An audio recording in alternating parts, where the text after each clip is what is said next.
Not long ago, America was a continent of vast opportunity and promise, a veritable Eden, from the empire of Pachacuti to the revolutions of Bolivar and the first election in Washington. While other lands wilted and burned under the weight of war, here the poor and huddled were promised stability, or if the crucible showed itself, freedom for their troubles. When the Weltkrieg began in Europe, few on the shores of Turtle Island gave it mind, already busying themselves with domestic crises or reaping the rewards of foreign conflict. In the United States, brokers and war profiteers invested heavily in the industries of the Entente. Victory or defeat, the dividends would be to die for. What did shake the lands over the Atlantic was not the victory of the Kaiser over his rivals, that much was a foregone conclusion, but the shock of the Scarlet Banner over London. That opened a wound none could patch up again.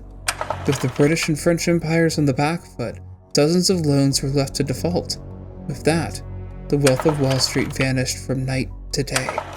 Though the full fallout of the crash would take months to be wholly felt on the streets of the US and Canada, our southern neighbors were not afforded such luxuries. Radical labor elements, emboldened by the Spectre's success, launched their own attempts across Latin America. Reaction followed soon after, entrenching old institutions under iron-fisted dictators. Mexico, already destabilized by a decade of brutal civil conflict, was first to be brought to heel. Zapata and his anarchic rebels shattering the state before. His deeds, an inspiration for a similar uprising in Nicaragua. Soon the bankrupted Republic of Chile followed as well, spreading their fervor as far south as Patagonia. In Brazil, though syndicalist elements failed to assert themselves, the oligarchy would crack and crumble. The constitutionalists of Sao Paulo victorious over old money and new ideas, though their nation was left none the more stable for it.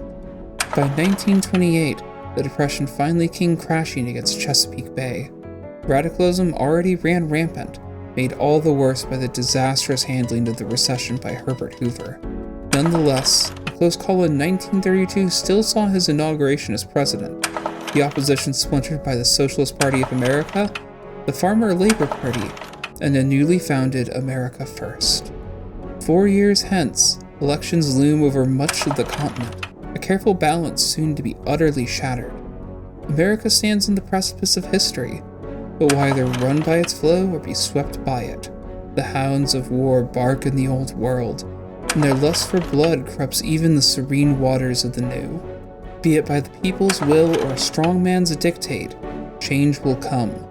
We will be there to cause it, suffer it, live it. May our mistakes be forgiven and our glories praised, for the future is soon approaching. Thank you all for watching. This video was made for Hearts of Iron 4 Kaiserreich Heavy Roleplay campaign. If you are interested in joining this game, check out the Discord link in the description. If you enjoyed the video, please leave your feedback in the comments, like the video, and subscribe for more roleplaying content. See you all next time.